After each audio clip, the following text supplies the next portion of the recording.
இன்று டிசம்பர் 30 வைகுண்ட ஏகாதசி தினம்.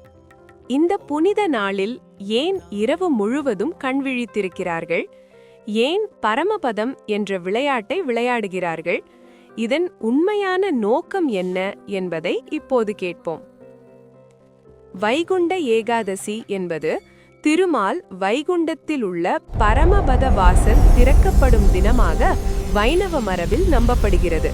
இந்த நாளில் ஆன்மா மோட்சத்திற்கு அருகில் செல்லும் வாய்ப்பு கிடைக்கிறது என்று சொல்லப்படுகிறது. அதனால் பக்தர்கள் தூக்கத்தை தவிர்த்து இரவு முழுவதும் விழிப்புடன் இருந்து திருமாலின் நாமத்தை நினைத்து பஜனை, கதைகள், தியானம் செய்து காலத்தை செலவிடுகிறார்கள்.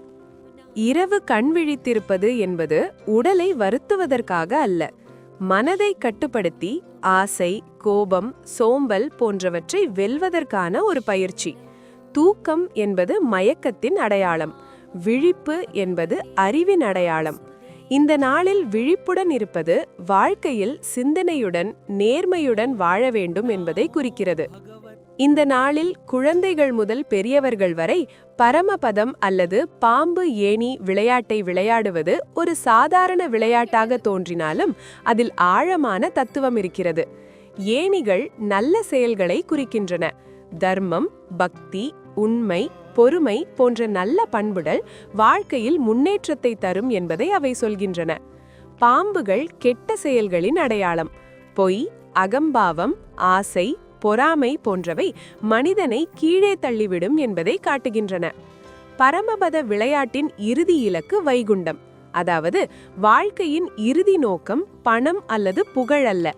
நல்ல செயல்களால், பக்தியால், மன தூய்மையால் உயர்ந்த நிலையை அடைவதே உண்மையான வெற்றி என்பதை இந்த விளையாட்டு எளிய முறையில் கற்றுத்தருகிறது.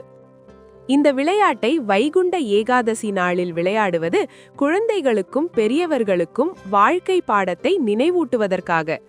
நல்ல வழியில் நடந்தால் உயர்வு, தவறான வழியில் சென்றால் வீழ்ச்சி என்பதை மனதில் பதிய வைக்கும் ஒரு ஆன்மீக பயிற்சிதான் இது. அதனால்தான் வைகுண்ட ஏகாதசி அன்று இரவு கண்விழித்திருந்து பரமபதம் விளையாடி பரமாத்மாவை நினைத்து வாழ்க்கையின் உண்மையான பாதையை உணர்கிறார்கள்.